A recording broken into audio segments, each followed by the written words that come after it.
Der Gabelschwanz-Teufel, the fork-tailed devil. Say it in any room full of aviation enthusiasts and you'll get knowing nods. It's one of the most repeated facts in the entire history of World War II air combat. The German Luftwaffe was so terrified of the P-38 Lightning's distinctive twin-boom silhouette that their pilots gave it a nickname dripping with dread. It appears in books, documentaries, museum placards, and YouTube thumbnails by the thousand. Historians went looking for the German document that proves it. They couldn't find one. No wartime Luftwaffe operational report, no official communiqué, no pilot memoir in German written in the moment, calling the P-38 by that name. What exists is a cascade of post-war English-language aviation histories, each one citing the last, going back to a source nobody can pin down. At least one secondary source, a published aviation history, acknowledges explicitly that the nickname's origin has been vastly overstated. The specific phrase, der Gabelschwanz-Teufel, may have come from German prisoners of war, from Allied propaganda, or from post-war recollection filtered through the romantic imagination of writers who needed a good story. That doesn't mean no German pilot ever said it. It means there's no primary archival record proving they did. Those are two very different things, and the fact that almost nobody separates them is exactly the problem this story is here to fix. But here's what's stranger. Comparing the P-38 and the Mosquito at all is like comparing a truck to a boat. They shared an almost identical top speed. The P-38J reached 414 miles per hour. The Mosquito PR-16 hit 415. 1 mile per hour separated them at the peak of their performance envelopes. Past that single data point, they might as well have been built for different planets. The P-38 with external fuel tanks is cited in some sources as capable of extended range, though this figure isn't directly verified and should be treated as an upper bound rather than a settled number, given how wildly the figures vary depending on payload and configuration. Its service ceiling relative to the Mosquito's is similarly difficult to pin down. The comparison is unverified in the available research and depends heavily on which variants you're comparing. The Mosquito B Mark 16 carried 4,000 pounds of bombs internally with a two-man crew into the heart of Berlin, and came home before the German radar operators had finished their coffee. They weren't rivals, they were answers to completely different questions. One question was asked over the Pacific, the other was asked over England, and both aircraft nearly didn't survive long enough to answer either one. Start with the engine. The Allison V1710, twin of them, one per boom, driving the twin-engine layout that gave the P-38 its extraordinary stability as a gun platform. In the Pacific, warm air, lower altitudes, enemy fighters that often couldn't climb above 20,000 feet, those engines were close to perfect. America's two highest-scoring aces of the entire war built their careers in P-38s over the Pacific. But the Pacific isn't Northern Europe in January at 30,000 feet, and that's where the story cracks open. When the 8th Air Force sent P-38s from England as bomber escorts into Germany in 1943 and 1944, the Allison's oil system ran directly into a problem nobody had fully solved. At extreme altitude over Northern Europe, temperatures dropped to -40 and -50 degrees Celsius. The oil thickened. Engine reliability deteriorated. Combat reports from the period document the consequences. Abort rates climbed, escorts fell behind, and the twin-engine aircraft that had seemed so formidable in test conditions became something far more fragile over Schweinfurt and Berlin.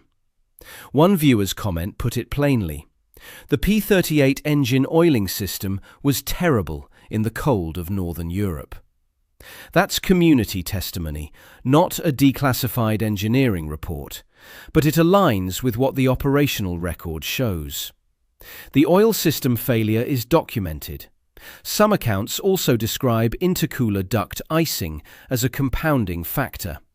The source record can't verify that specific mechanism from primary engineering documentation, so treat it as reported rather than confirmed.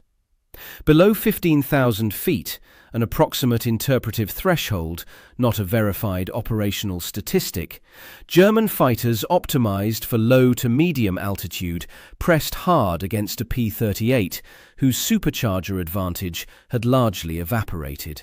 The Focke-Wulf one.No and the Bf 109 were both cited in this context.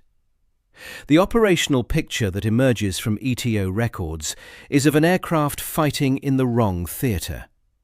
That's an interpretive summary, not a single clean statistic, but the conclusion it points toward is unambiguous. By late 1944, the P-38 was being phased out of the escort role over Europe. The replacement was the P-51 Mustang, powered by the Rolls-Royce Merlin, the same engine, in a stunning irony, that powered the de Havilland Mosquito. The Mosquito nearly didn't exist either. Geoffrey de Havilland had been developing his fast, unarmed bomber concept since the mid-1930s, but he seized on the Munich crisis of 1938 to push it with renewed urgency. The logic being radical: strip out all the defensive armament, use lighter materials, build something so fast that no German fighter could catch it, and therefore no guns were necessary.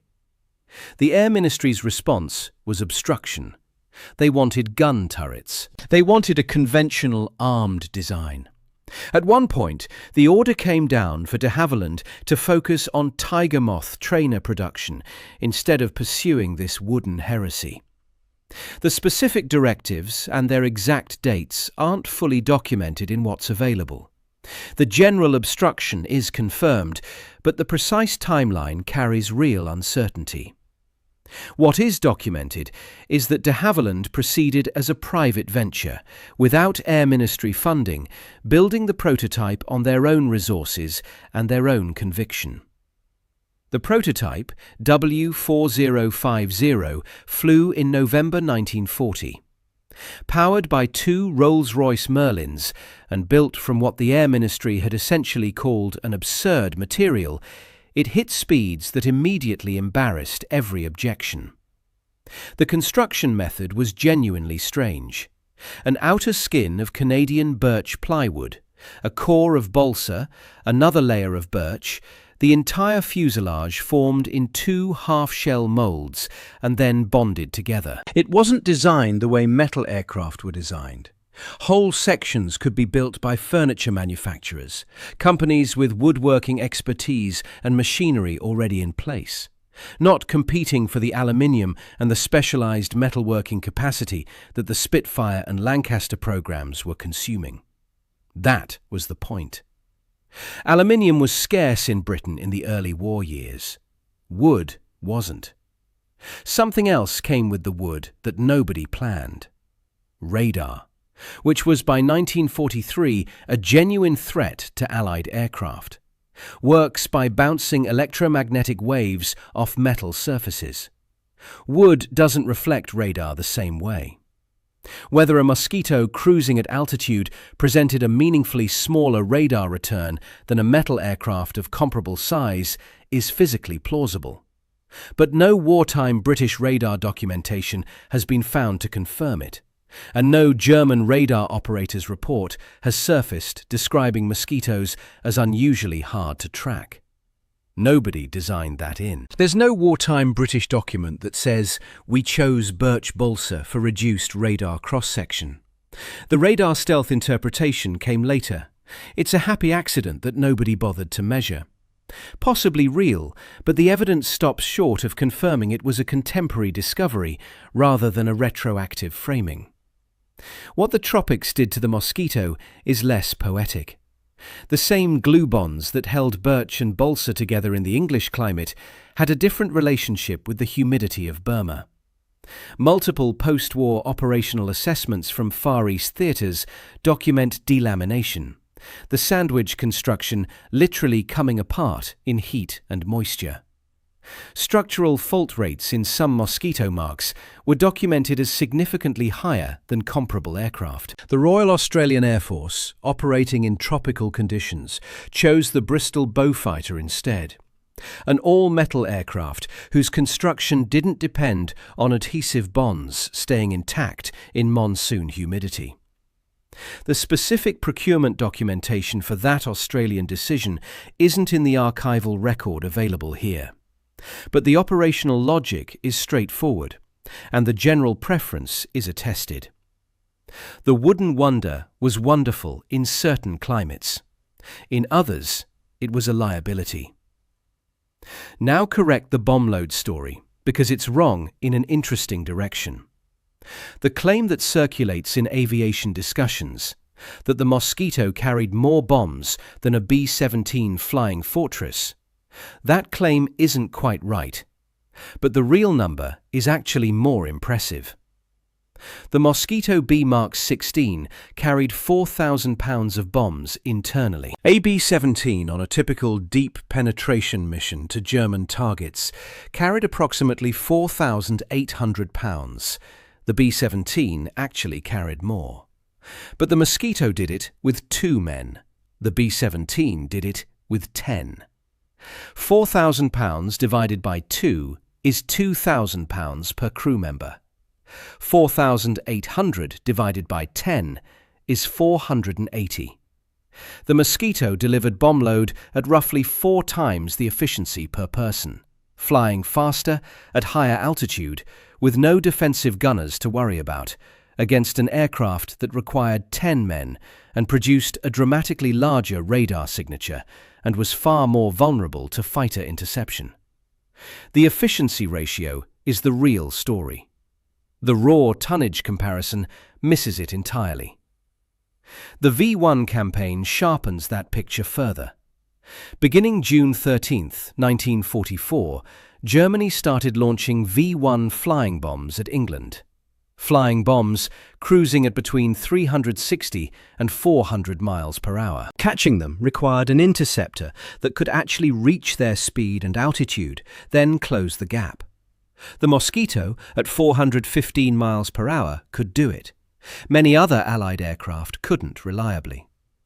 Mosquitoes flew anti-V1 patrols through the summer of 1944, destroying substantial numbers over the English countryside and the Channel.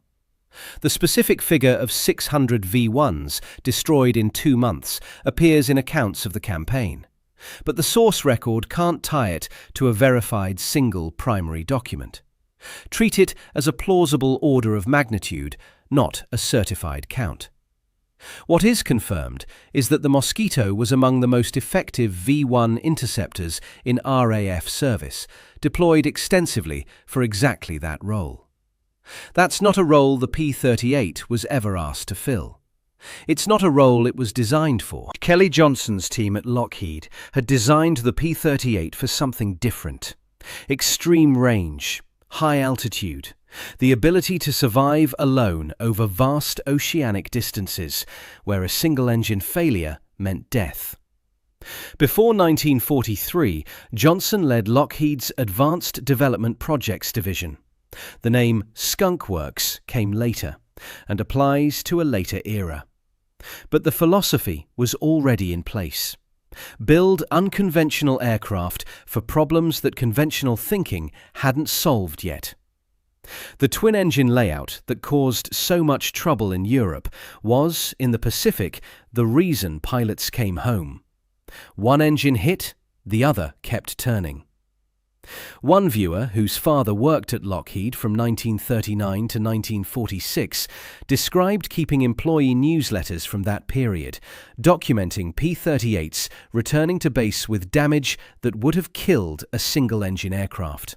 One engine out, airframe torn, pilot alive. That's one person's family memory, not a maintenance record, but it reflects something real about what the twin-engine design meant over water, where there was no emergency airfield for 1,000 miles in any direction. Richard Bong flew mission after mission in that aircraft and came home each time. He was from Poplar, Wisconsin.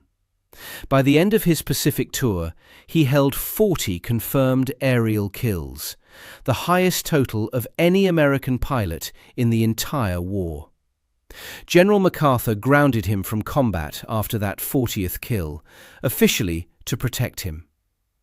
Bong became a test pilot instead. On August 6, 1945, he was test flying a P-80 Shooting Star jet, Lockheed's new design, the Future, at Burbank, California, when the engine failed shortly after takeoff. He was 24 years old. August 6, 1945, is also the date the Enola Gay dropped the first atomic bomb on Hiroshima. There's no connection between those two events. They share only a calendar date, nothing more. But America's greatest fighter ace, the product of everything Kelly Johnson's team had built and everything the P-38 represented at its best, died on the same morning that the war he'd fought in was effectively ended. Handle that with the weight it deserves. It doesn't need embellishment. Thomas Maguire never reached 40. He reached 38 confirmed kills and was still climbing toward Bong's record when he died on January 7, 1945, over Negros Island in the Philippines. A Japanese Zero had gotten behind one of Maguire's wingmen at low altitude. Maguire turned hard to intervene. He was still carrying his external drop tanks, hadn't jettisoned them, possibly to preserve fuel for the return leg. And at low altitude, with that extra weight and drag, the turn tightened past what the aircraft could hold. He stalled. He was 24 years old. He died trying to keep someone else alive, which is as unambiguous a summary of what the Pacific Air War cost as any document in any archive. America's two greatest aces, both flying P-38s, both 24 years old, both dead before the war's paperwork was finished. That's the real story the fork-tailed devil nickname was competing with. The nickname is more cinematic. The truth is heavier. The symmetry between these two aircraft's near deaths is worth sitting with in structural terms, even if not in sentimental ones. The Mosquito nearly died in a bureaucrat's filing cabinet, killed by men who couldn't imagine an aircraft surviving on speed alone, and who believed, with complete institutional confidence, that the right answer to every problem was a gun turret. The P-38 nearly died in a European winter, killed not by German fighters, but by its own engines in the cold, ultimately replaced by an aircraft whose power plant had been the Mosquito's advantage all along. Both designs were, at different moments, this close to cancellation. Both survived that cancellation to become defining instruments of the war, just not the same war, and not in the same hemisphere. The tribal argument about which aircraft was superior has been running for 80 years and produces the same heat every time. P-38 partisans point to Bong, to Maguire, to the Pacific kill ratios. Mosquito partisans point to the Berlin raids, to the V1 campaign, to the sheer audacity of a wooden aircraft that made the Air Ministry look foolish. Both sides are right about what they're pointing at. Both sides are wrong to think they're arguing about the same question. An observation that surfaced from the people who've watched footage of both aircraft and thought hardest about what they represented puts it this way. The P-38 could win you a battle. The Mosquito could win you a war. That's not a proclamation from a design competition. It's a description of what each aircraft actually did in the theatres where it worked. The P-38 destroying enemy air power over specific islands in specific engagements. The Mosquito eroding the German war economy through precision pathfinding, photo reconnaissance, and a bombing campaign efficient enough to make the accountants in Whitehall weep with relief. The fork-tail devil nickname might be true. Some German pilot, somewhere, might have used those words in exactly the fearful way the legend describes. And the document proving it might surface tomorrow in an archive that hasn't been fully catalogued. History works that way. But until it does, the honest answer is that nobody has found the evidence. And the honest answer also is that the real stories, the ones that don't need a German nickname to be frightening, were always there. Bong dying on the morning of Hiroshima. Maguire stalling over Negroes. A wooden prototype that the Air Ministry tried to bury. Flying 4,000 pounds of bombs into Berlin at 400 miles per hour, with 2 men, and coming home. Wood delaminating in the Burmese humidity. Oil thickening over Hamburg in January cold. Those stories didn't need mythologizing. They just needed someone to stop repeating the nickname long enough to go looking for what was underneath it. Subscribe for more stories like this.